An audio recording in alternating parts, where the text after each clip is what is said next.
Abah mungkin sebagai laporan pembukaan, karena Abah sekarang link dengan beberapa negara ya, adalah menelusuri tentang dzurriyyat baginda Nabi Muhammad SAW.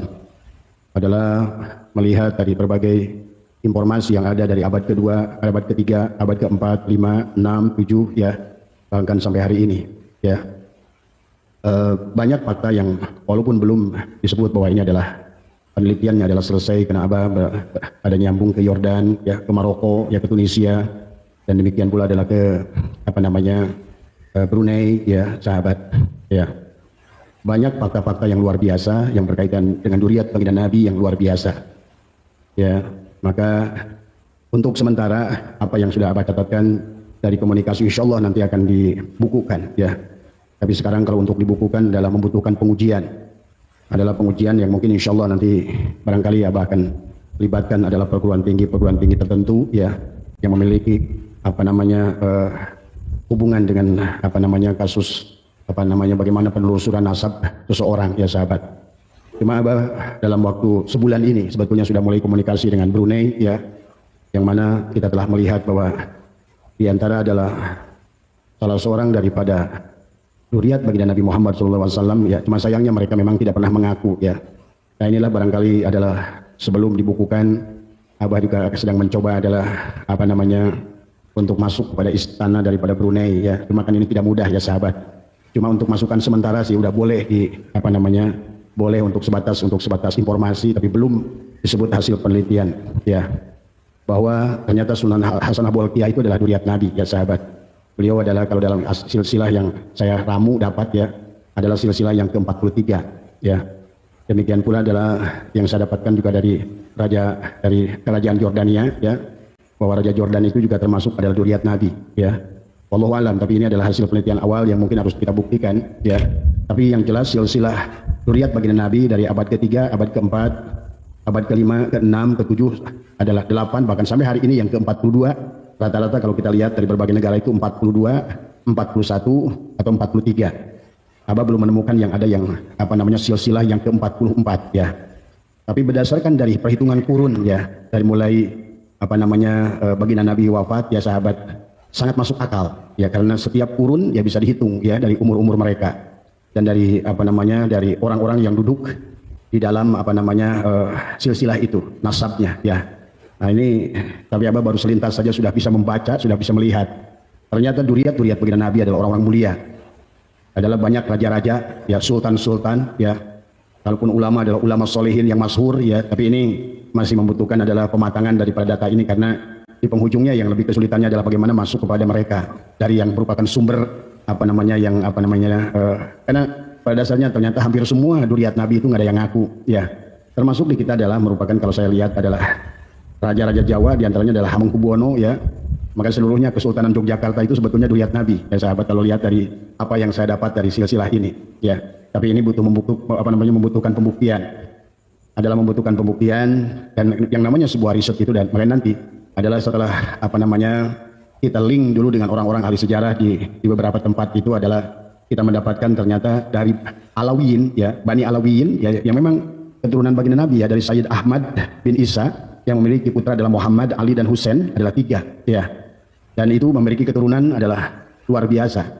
Jadi yang sudah ditemukan adalah keturunan baginda Nabi di akhir zaman ini adalah ya tentu saja adalah mereka termasuk Syarif Hidayatullah ya sahabat ya. Dalam mereka orang-orang memang adalah sultan, adalah raja. Tapi yang nyata yang hari ini yang sekarang masih hidup adalah diantaranya adalah Raja Bolkiah ya, Brunei.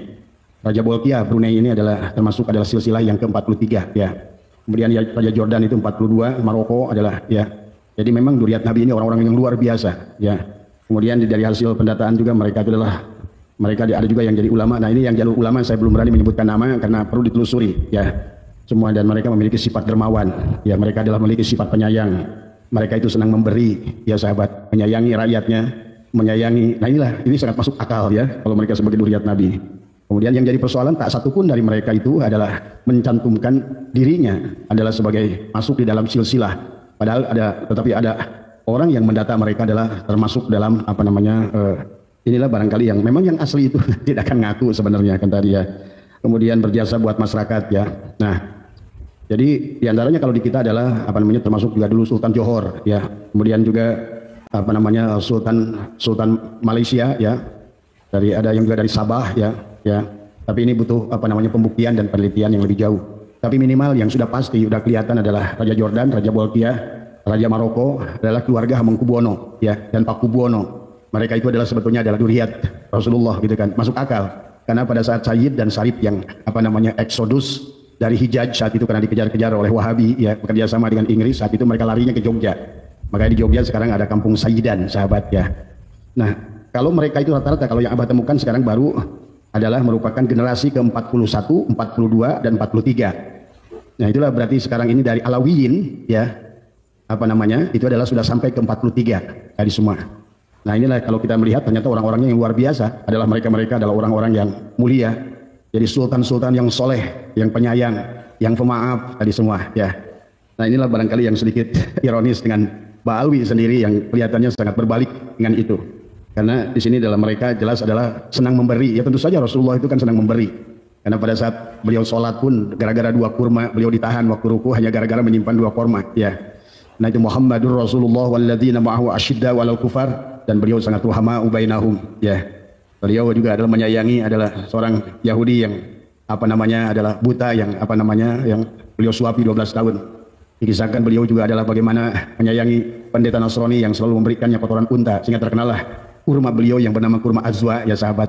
Itu adalah wasilahnya, walaupun barangkali awalnya dari kebencian dari orang pendeta Nasrani, tapi inilah Nabi Muhammad bahwa orang yang membencinya dibalasnya dengan cinta, dan darah itu adalah akan mengalir sahabat kepada duriat-duriatnya dari semua ya.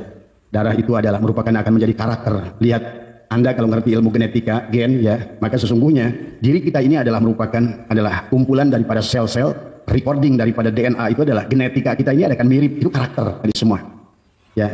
Nah inilah maka di dalam beberapa, maka insya Allah nanti kalau seandainya datanya sudah sampai ke Abah, karena ini baru saja apa namanya di WhatsApp kan tadi semua ya, tentang Abah sedang meneliti susunan nasab daripada apa namanya Sultan Hasan Bolkiah itu, Abah sampai kepada baginda Nabi itu dari lewat jalur Sayyid Ahmad bin Isa ya, yang asli tentunya ya, karena memang datanya ternyata ada. Jadi kalau ada alasan yang mengatakan bahwa Sayyid Ahmad bin Isa al-Muhajir tidak ditemukan datanya, bahkan dikisahkan adalah untuk menunjukkan makomnya itu setelah apa namanya 500 tahun ya, itu pun lewat mimpi. Satu kasus dikatakan adalah dari apa namanya channelnya Gus Jajuli yang beliau adalah pegang kitabnya, bahwa penentuan daripada makom Sayyid Ahmad bin Isa al-Muhajir itu adalah dari mimpi ya, oleh mimpinya Ali Asyakron 500 tahun kemudian. Kemudian yang kedua adalah kata Gus Jajuli adalah seorang ulama India yang juga adalah Ba'alwi, adalah merupakan cucu daripada Habib Ali Asyakron ya, yang beliau mengisbat bahwa di situ makom Sayyid Ahmad bin Isa al-Muhajir itu adalah lewat pingsan. Nah inilah sebuah dan tetapi inilah biar itulah urusan mereka mengaku begitu. Tapi kalau seandainya Abah runut ya, katakanlah sekarang Rizik Syihab misalnya mengaku di ke Lutfi bin Yahya 37. Itu kalau dihitung ya sahabat setiap kurun itu banyak terputus, mustahil. Makanya kalau yang benar ini pasti antara 42, 43, 44. Ya. Itu kalau dihitung berdasarkan dan mereka dari Alawiyin ini tidak ada yang terputus ya. Jadi di abad kedua pun ada datanya, abad ketiga pun ada datanya, abad keempat pun ada datanya, abad kelima pun ada orangnya, ada datanya gitu. Tapi kan kalau yang dari Sayyid Ahmad bin Isa al-Muhajir itu, cari data Sayyid Ahmad Isa al-Muhajir hijrah nggak ketemu. Kemudian carikan data Pak Muqaddam nggak ketemu. Carikan Ubaidillah nggak ketemu. Ya. Jadi memang disinilah kelihatan. Kemudian kalau pada saat kita menyambungkan, apalagi kalau dihitung berdasarkan kurun waktu, Bahar bin Smith yang ngaku dia 28 itu berarti harusnya hari ini usia dia itu 700 tahun. Dari semua. Nah inilah ya yang keanehan-keanehan diantaranya adalah secara susunan, secara adalah apa namanya runutan tingkatan aja sudah mustahil dari semua.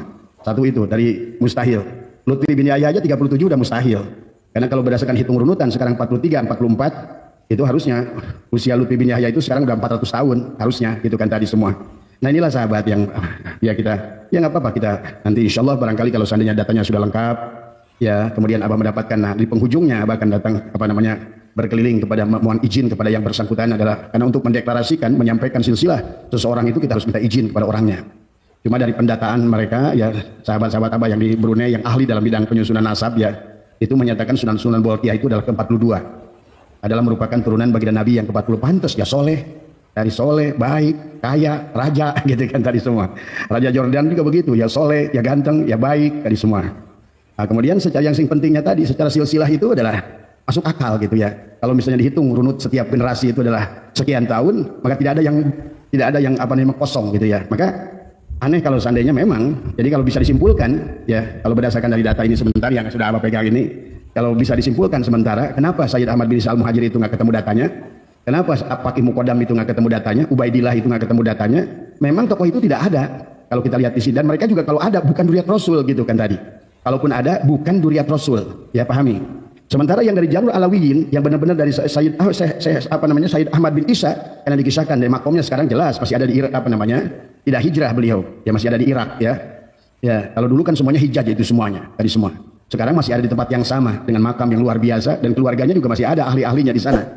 Jadi itulah makanya Abah kenapa berani menentang siapapun yang berani membuktikan ada bukti filologi, apalagi arkeologi atau barangkali genetika ya tadi semua. Jadi memang kalau kita lihat dari struktur Ba'alwi ini ya, kalau kita udah sejarah udah dibahaskan. Nah, sekarang dari segi genetikanya gitu. Dari segi bagaimana mereka itu tiba-tiba menjadi Duriyat, semuanya bertolak belakang. Jadi antaranya adalah masalah mereka katanya banyak yang paling tinggi sekarang aku 36 ya. Kalau 36 itu berarti 36, 37, 38, 39 40, 41, 42 adalah 7 kurun. Kalau satu kurun 25 tahun misalnya. Makanya kata Abah berarti orang-orang yang sekarang ini, apalagi Bahar bin Smith yang mengaku 28 tadi semua. Kalau 28 itu berarti umur Bahar bin Smith hari ini 800 tahun. Kalau berdasarkan silsilah itu ya sahabat. Jadi kalau ada orang-orang mengatakan bahwa memang tidak ada pendataan, kenapa dari Alawiyin ini ada datanya? Kenapa setiap zaman itu ada datanya? Ya, bahkan Abah akan cross check dengan data kitab eksternal. Biasanya para Yahudi itu paling pasti adalah namanya raja-raja itu pasti mereka punya silsilahnya itu. Karena Yahudi itu adalah sangat teliti dalam mendata, sahabat ya, dalam mendata yang berkaitannya dengan apapun yang berkaitan dengan baginda Nabi Muhammad SAW, karena mereka punya kepentingan, terutama Zionis ya, bukan Yahudi ya. Nah inilah ya sahabat dari beberapa ya yang sementara ini ya dari sahabat-sahabat Abah di universitas dari teman-teman yang ada di Brunei, yang ada di Maroko, di apa semua ya, yang mereka memang ada bergerak di bidang yang punya kaitan, yang punya ahli lah sedikit di situ, adalah diantaranya adalah ternyata sekarang adalah sudah sampai Duriyat Nabi yang asli itu di 43 ya, bahkan kata beliau ada yang 44 tapi belum ditemukan. Ada sudah sampai di 44 ya. Jadi kalau yang mengasih ngaku 28 itu mustahil ya, apalagi 29, 28 itu mustahil karena berarti udah hampir 1000 tahun dia umurnya. Nah, inilah ya sahabat beberapa kemudian ya dari segi sifat ya jelas lah dari semua. Karena mereka itu adalah seorang raja-raja yang soleh, yang mulia. Kalaupun ulama solihin ada 2 ulama yang dituliskan di sini tapi Abah belum berani sebutkan. Kenapa? Karena kalau udah bicara ulama kita harus menemukan fakta kebenaran yang realistik ya. Maka itulah tadi sahabat, Abah tidak akan berhenti meneliti ini semua demi kebenaran, demi kebaikan supaya jangan sampai ada korban ya tadi semua. Tadi semua. Ya sebenarnya kalau seandainya mungkin seperti di Yordan, siapapun mereka yang mengaku Duriyat itu wajib membuktikan dan wajib memberikan silsilah. Itu di Yordan saya dengar tadi ya. Tadi semua.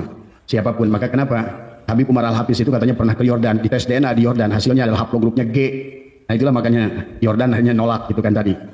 Bahwa sesungguhnya mereka yang siapapun ya mengkaitkan dirinya kepada Duriyat Nabi di Yordan dan di Maroko itu adalah mereka harus memberikan bukti autentik ya sahabat. Tadi semua makanya kemarin waktu Abah coba datang juga ke Dubai, Abah berusaha coba menemui adalah majelis ulamanya Dubai saat itu juga tentang bertanya kepada mereka tentang kedudukan Ahlul Bait di situ. Ternyata juga tidak ada catatan di sana ya sahabat. Maka inilah ya hal-hal yang barangkali adalah supaya membantu masyarakat memahami. Jadi kalau hari ini adalah Ba'alwi ini kebanyakan yang saya lihat adalah yang akunya 28, 36, 37 adalah Lutfi bin Yahya. Itu sudah mustahil kalau berdasarkan runutan waktu ya. Karena dari runutan Alawiyin ini ya semuanya ada setiap zaman generasi. Generasi kedua ada orangnya, generasi ketiga ada orangnya, generasi keempat adalah abad keempat ada orangnya, abad kelima ada orangnya, abad keenam ada orangnya, gitu kan tadi semua ya. Nah ini cuma kan ini karena berkaitan dengan orang-orang mulia, ini butuh harus hati-hati gitu kan tadi. Maka mereka pun sebetulnya yang berikan data ini juga di penghujungnya kata beliau kita sebelum mendeklarasikan bahwa mencantumkan mereka nama mereka di buku itu harus mendapatkan approval ya, bahwa keluarga kerajaan sudah setuju ya. Karena pada dasarnya Duriyat Nabi yang asli itu nggak ada yang ngaku sahabat. Tadi maka mereka itu nggak mau sebetulnya. Ya sama saja di kita barangkali keluarga Hamengkubuwono itu tidak mengerti hari ini bahwa mereka itu adalah sesungguhnya adalah maka pantas adalah bagaimana Hamengkubuwono ke-10, 9, ke-8, ke-7, Hamengkubuwono kedua adalah orang-orang yang pertama menampung Syed dan Syarif yang ada di tanah dari Hijaz ya. Betapa luar biasanya perjuangannya. Begitu Indonesia mau merdeka, kalau seandainya mereka mau ngotot sahabat Jogja itu tetap berbentuk kerajaan bisa.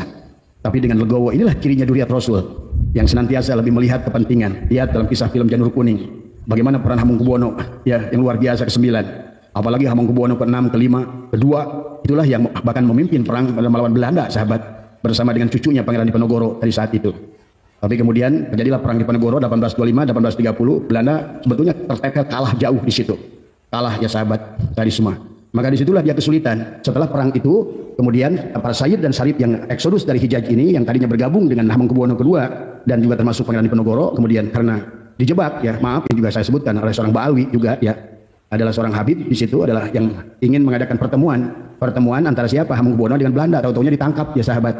Itulah awal Hamengkubuwono Pangeran Diponegoro ditangkap tahun 1886 dari semua. Sejak itulah Sayyid dan Syarif itu yang tadinya adalah berada di Yogyakarta di bawah lindungan berada Kesultanan Yogyakarta, mereka menyebar ke Nusantara, ke Jawa Barat, ada yang ke beberapa daerah. Nah inilah yang awal sebetulnya Belanda mendatangkan Ba'alwi, karena pada dasarnya saat itu Belanda kebingungan, sementara dia ingin bercokol di sini. Sementara begitu perang di Diponegoro itu mereka habis-habisan, ya, dan tidak ada lagi masyarakat yang percaya. Nah, bersamaan dengan itu Sayyid dan Syarif setelah selesai perang itu melihat Pangeran Diponegoro ditangkap, mereka menyebar ke masyarakat. Maka sekarang beredarlah di Jawa ini, ada yang bergelar Raden Roro, ada Tubagus dan lain sebagainya. Itu sebetulnya kalau kita runut sebetulnya adalah Sayyid dan Syarif yang mereka tadi sudah bersembunyi di masyarakat, dan mereka sengaja menikah dengan masyarakat melebur untuk menghindari kejaran daripada Belanda saat itu.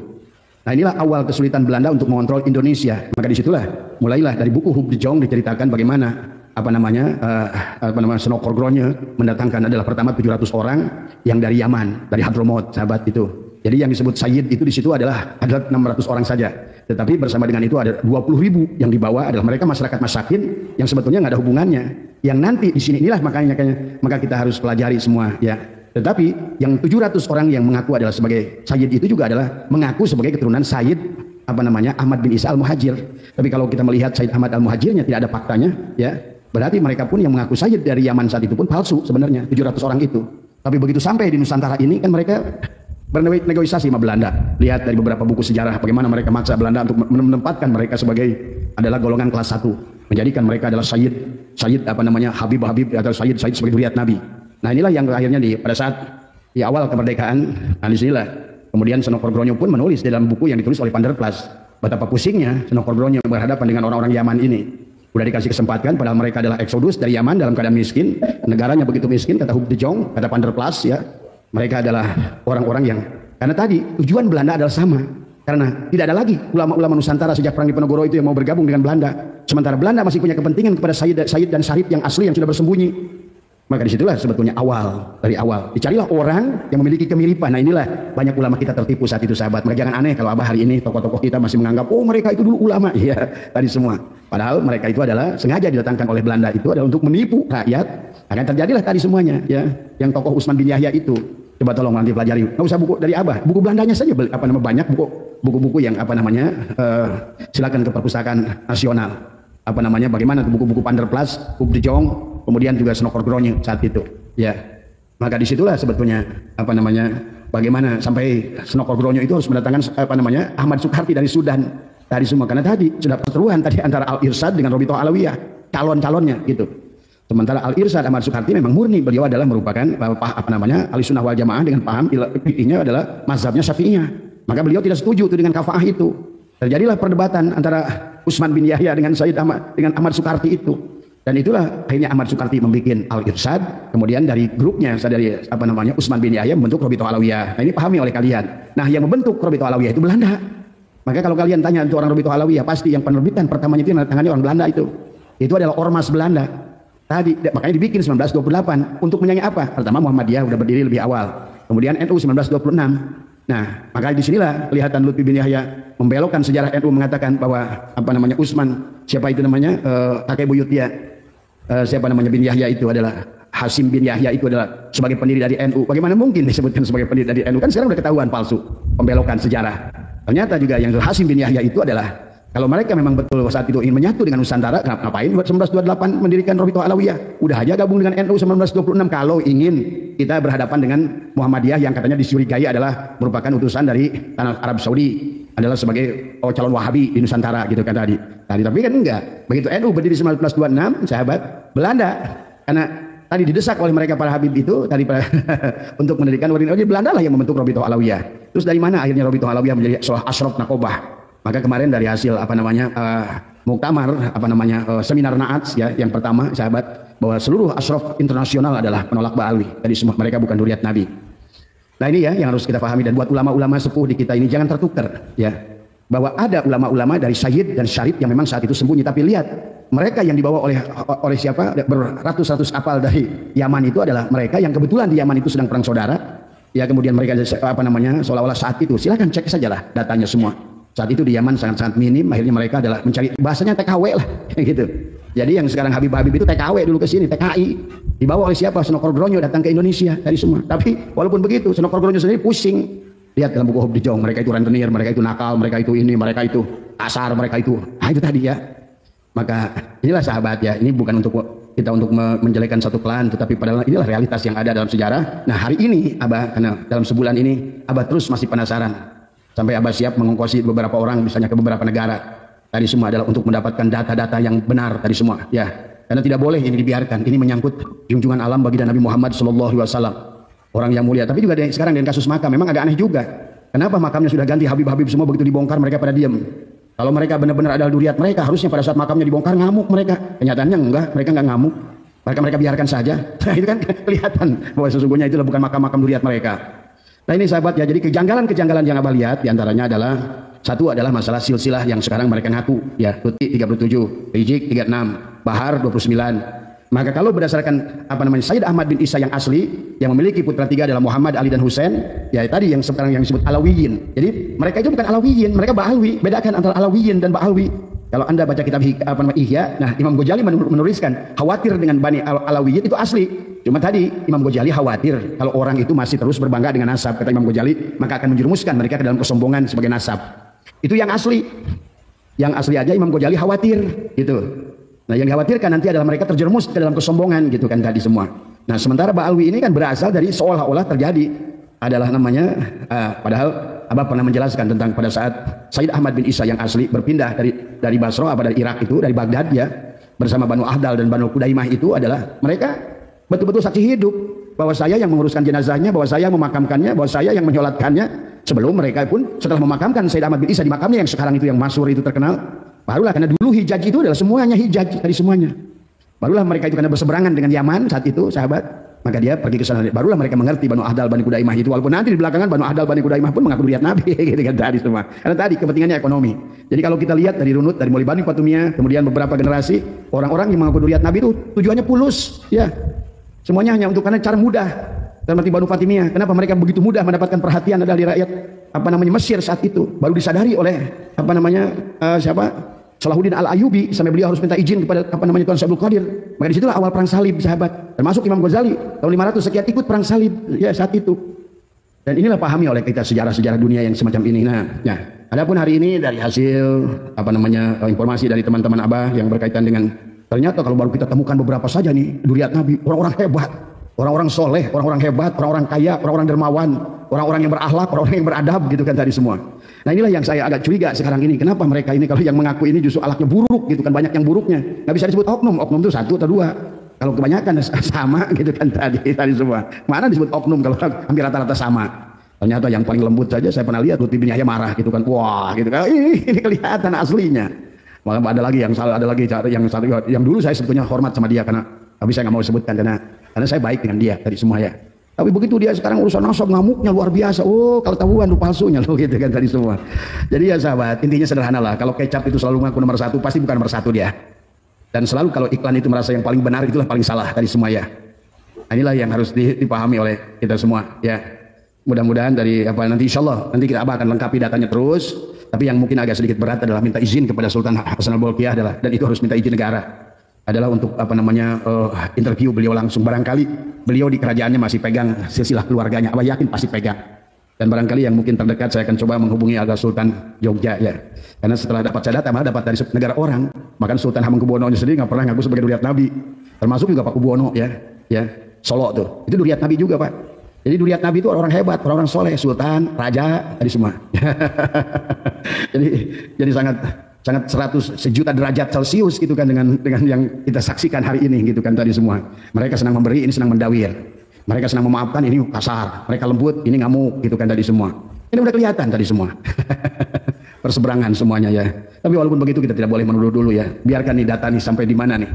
Karena nanti di penghujungnya insya Allah ini kita pun kalau perlu ke Maroko dan ke Yordan tadi semua ya. Nah inilah harus benar-benar didapatkan data yang luar biasa. Saya rasa mereka walaupun tidak mau diketahui identitasnya, tapi demi kebaikan. Karena ada orang-orang yang mengaku duriat nabinya, harusnya mereka itu adalah memberikan jalan ya sahabat. Nah ini Abah sudah ada beberapa halaman ya, ada report yang Abah baru print ya tadi semua dari beberapa yang paling jelas, yang paling udah lengkap datanya ini dari terahnya Sunan Hasan Bolkiah.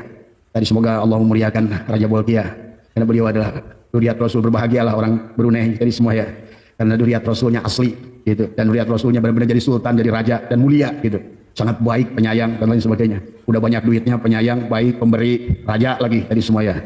Dan lagi ya udah bedegong, udah kasar tadi semua ya, ilmunya nggak ada, coba malu. Sebetulnya yang kayak begini tuh malu harus ngaku Duriat Nabi ya tadi semua ya. Barangkali itu saja ya, mudah-mudahan sekali lagi yang dapat Abah dapatkan nama-namanya nanti insya Allah akan Abah masukkan ya, dari abad ketiga, keempat, kelima, keenam Duriat Nabi itu ada namanya Pak semuanya. Tapi kalau kita lihat dari Ba'alwi ini kan hilang, baru nongol di abad ke-9. Abad ke-9 pun adalah kalau kita runut tadi semua adalah tidak tidak ada datanya. Ya tidak ada datanya barangkali karena memang mereka bukan Duriat Nabi dari awal. Kalaupun ada itu namanya Pakih Mukodam atau siapapun tadi semua. Dan ya kalaupun kita lihat dari kisah-kisahnya yang khurafat itu juga ada mustahil Duriat Nabi. Nabi yang begitu sederhana, kadang-kadang makan pun diganjal dengan batu ya, begitu perang dilempar berdarah gitu kan, tadi masa cucunya Pakih Mukodam bisa mi'raj 70 kali sehari tadi semua. Itu aja sebetulnya udah bagi orang-orang yang berakal ya tadi semua, yang mau menyadari tentang semua itu ya.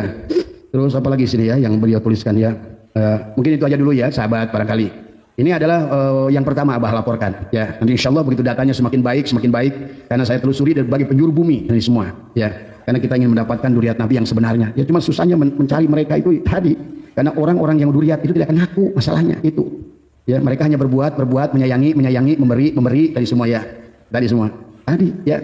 Itu saja barangkali, mudah-mudahan sekali lagi urusan diskursus nasab ini semakin jelas ya.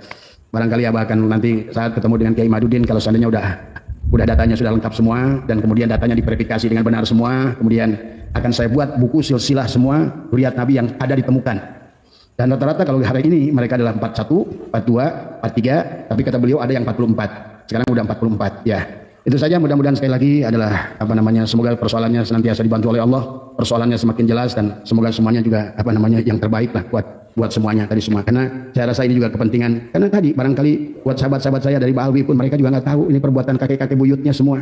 Maka saya tidak menginginkan kalau seandainya kayak Rohingya, wah kan tidak boleh ya. Mereka udah lahir di sini, mereka sudah ada di sini. Barangkali mereka bangga sebagai Duriat Nabi karena di framing dari sebelum-sebelumnya. Dan mereka pun akhirnya menjadi malas bekerja, malas usaha, malas apa semua. Dan mereka hanya sebatas bahkan malas mencari ilmu. Karena itulah kesalahan dari Ba'alwi di antaranya juga adalah kelihatan mereka hanya membesarkan nasab tapi tidak membesarkan ilmu. Akibatnya pada saat zaman yang semacam ini maka segala kebodohannya nampaklah semuanya tadi semua ya. Jadi itu saja barangkali ya sahabat. Jadi kita harus memahami keadaannya. Karena sahabat-sahabat kita mau Pak Habib Rizik atau siapapun yang ada di zaman ini adalah pasti mereka kan hanya orang-orang baru. Mereka pun adalah tidak mengerti silsilahnya itu benar dan enggak. Saya yakin itu. Dan maka kita harus maklum untuk itu. Dan makanya tadi kata saya, yang terbaik adalah bagaimana ada pemerintah menyatukan ini semua. Udah, Ba'alwi stop mengaku sebagai Duriat Nabi, kemudian hiduplah berdampingan sebagai umat Nusantara dan kita saling memaafkan. Kemudian juga mungkin barangkali Ba'alwi pun akan merubah prinsipnya. Yang selama ini cukup menjual nasab, nanti adalah marilah sama-sama berlomba berdakwah dengan ilmu tadi semua. Doronglah anak-anaknya dalam belajar ilmu tadi semua. Tapi kalau kalian terus melawan, Abah yakin satu saat nanti akan chaos tadi semua. Ya. Nah inilah yang tidak boleh terjadi buat negeri tercintaku ini semua. Karena walaupun bagaimana, siapapun seorang, jangankan kepada Ba'alwi, orang tuanya adalah PKI. Nah dan ternyata kebetulan PKI-nya juga Ba'alwi juga gitu kan tadi semua. Kita harus maafkan tadi semua ya. Itu saja barangkali sehat semua. Marilah kita untuk menyatukan tadi semua, bukan untuk memecahkan, apalagi untuk perang, untuk saling merusak, karena yang rusak negara kita sendiri. Akhirnya kita yang menjadikan tidak bahagia, akhirnya kitalah yang tidak damai di negara kita sendiri ya. Barangkali ini saja sahabat dari Abah ya. Nanti insya Allah kalau seandainya datanya semakin komplit, paling nanti adalah akan ditulis ya. Setelah itu kemudian akan dibentuk dalam sebuah tesis. Kemudian kita akan meminta bahwa dari setiap yang sudah ditemukan Duriat yang asli, yang memiliki silsilah yang begitu jelas ya. Dan tadi pun buat Wali Songo juga yang merasa sebagai Duriat juga, selama belum ada kayak begini jangan pernah ngaku-ngaku dah gitu kan tadi semua. Tadi semua. Jangan-jangan sama juga kayak Ba'alwi juga nanti. Hanya ngaku-ngaku tadi semua, begitu tes DNA O gitu kan tadi. Nah ini ya, tadi semua. Ya, karena saya ada data nih, ternyata sudah Bolkiah itu J gitu kan tadi semua ya. Itu saja barangkali sehat semua, panjenengan ya, berkah semua tadi semua ya. Terima kasih. Assalamualaikum warahmatullahi wabarakatuh.